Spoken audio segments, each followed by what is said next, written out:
Hi guys, it's Kristjan from Base, and I'm back with this week's 3 hot picks of London buy-to-let investment properties that we found on Zoopla. So without further ado, let's get cracking with our first one. So our first property is in the bracket up to 500,000, and this 4-bed ex-council on the market with Dexter's Shoreditch office instantly caught my eye. Listed at 500,000, so just sneaks in the bracket. We already look after actually several apartments in this estate, and they perform incredibly well because there's moments from Shoreditch High Street, everything that Shoreditch has got to offer from a social perspective, plus good local amenities, supermarkets, Amazon Fresh, things like that. But being ex-council, they offer a slightly cheaper entrance into the local market. But actually, ex-council tend to be quite popular because they tend to have slightly better proportioned rooms, good storage, and large windows with natural light. So whilst they're not the most necessarily appealing cosmetically, or necessarily where someone would aspire necessarily to live at the outset, what we often find is this is a good way for people to get into the areas they really want to live in without paying those super premiums. So if we quickly scroll here, I mean, as we would expect, it's a slightly dated and quite basic interior. So the idea with this is that you would acquire this, go in, and I would recommend gutting it and doing a complete cosmetic revamp, new flooring, kitchens, bathrooms, and furniture. I would expect 4 beds to be renting as furnished properties. So in this instance, I wouldn't hang about and wait to see if someone's going to take it unfurnished. I would get in there at least with the key furnishings and get it done stylishly and effectively up to the latest sort of design standards and ideals. We do have a floor plan of the property here, so we can see it's closing in on 1100 square foot. It is over the first and second floors of the building. So first floor, you've got a living room, kitchen and bedroom.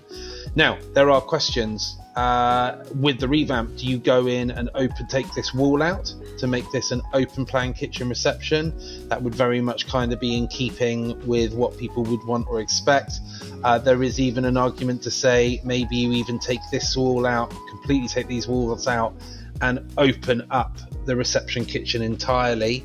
I would recommend creating a hallway to give the bedroom a break from the living space, but I would be inclined to open that all up and make that a much bigger, more welcoming living space. And then on the upper floor, you've got 3 bedrooms with an ensuite bathroom.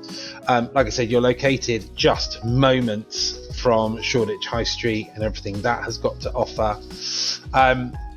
Now, a couple of things. It doesn't give any lease, ground rent or service charge information. Now, council properties, ground rent is typically low, usually in the region of £10 to £50 per year, so very low. Obviously, lease, you need to make sure that there is a decent length on the lease. You ideally want at least 100 years on there, because once you get to 80 or less, it can be tricky to secure funding, whether that's you remortgaging or someone else buying the property from you. And obviously you want to check what the service charges are, but again, in council properties, they tend to be relatively on the lower end. I would probably expect this to be somewhere in the region of about £2,000 to cover buildings, insurance, lift maintenance, communal lighting and heating. I'll be surprised if it's anything much above that, but obviously those are 3 key pieces of information, specifically the lease length. You want to verify with the agent before you go any further. But once done up, I would not be at all surprised to see this property rent for £4,000 a month, so effectively £1,000 per double bedroom per month. That's still not including bills, so you're looking at an absolute whopping return on investment in there.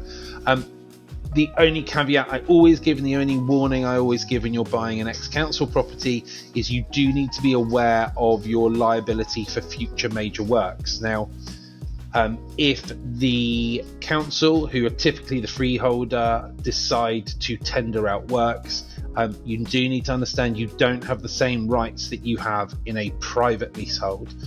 With council-owned leaseholds, or leaseholds with a council freeholder, it's my experience that the council is allowed to tender out a job and then instruct that job based on their tendering process and mandate what those works and costs are going to be and what your contribution is.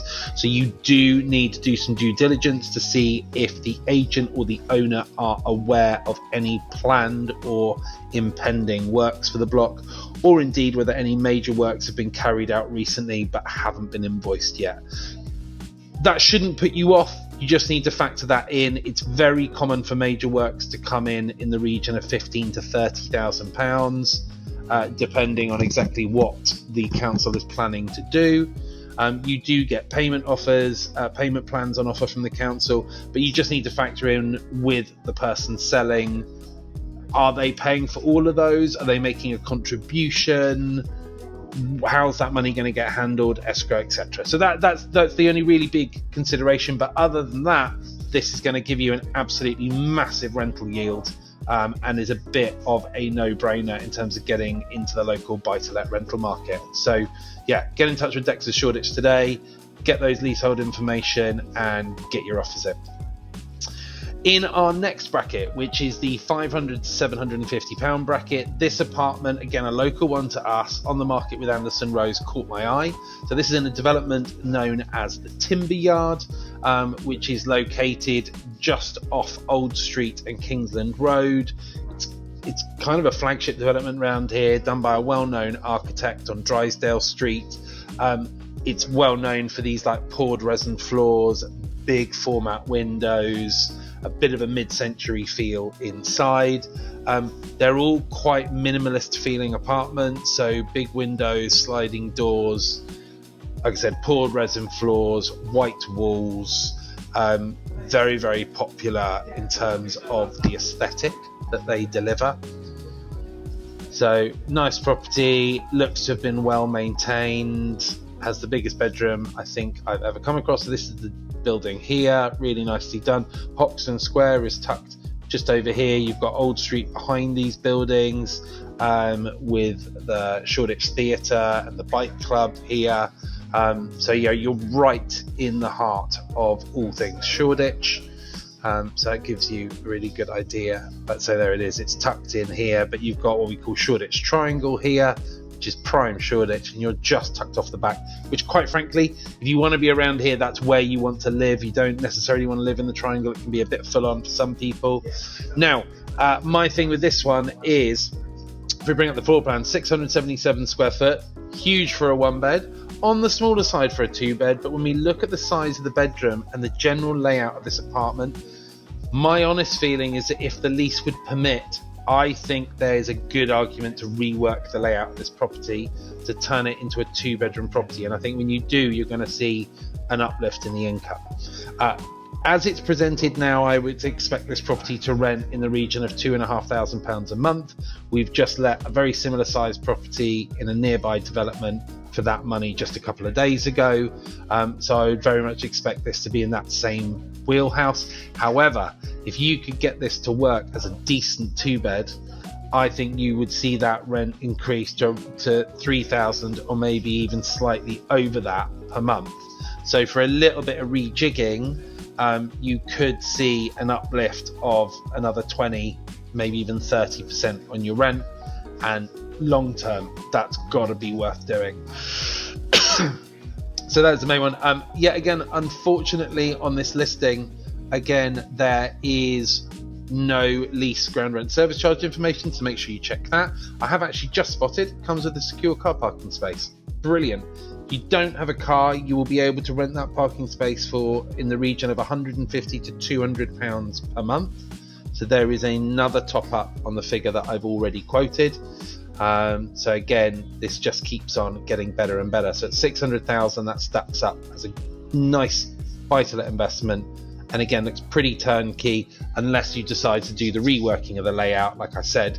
But again, that's really just stud walls and moving some doors around, and should stand out really nicely. So moving on to our third and final property in the £750,000 to £1 million bracket. This one caught my eye today, on the market with Drivers Norris in North London. Great agent that we know, in the Islington N7 area, and it is a sprawling 3-bed maisonette on the market at 825. High ceilings, big windows, plenty of living space. kitchen looks fairly modern, although generally my feeling is the cosmetic is a bit dated. Again, this would be one that I would probably recommend. I mean, all the furniture I would hope is going and is not included in the sale, because that would all, I would definitely recommend that all goes. That's all very dated, and I feel that is bringing the tone of the property down. But cosmetically, bare light fittings, a lot of the period features have been removed, so I would be inclined to, when you do a refurb, reinstate in inverted commas, or rather imitate some of the original features to bring back that classic period property feel.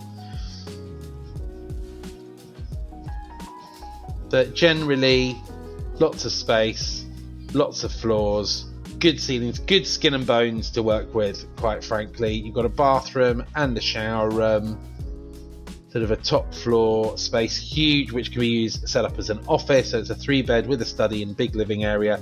And then you've got what is a rather large private roof terrace. Again, I'd be inclined to maybe slap down some high grade astroturf to give that grass effect up there, maybe put in some more mature but low maintenance planters, and really turn that roof terrace into a bit of a destination space. Nice to be neighbouring the railway line, because you only have one neighbour, and the trains are going to create limited interference with what's going on there.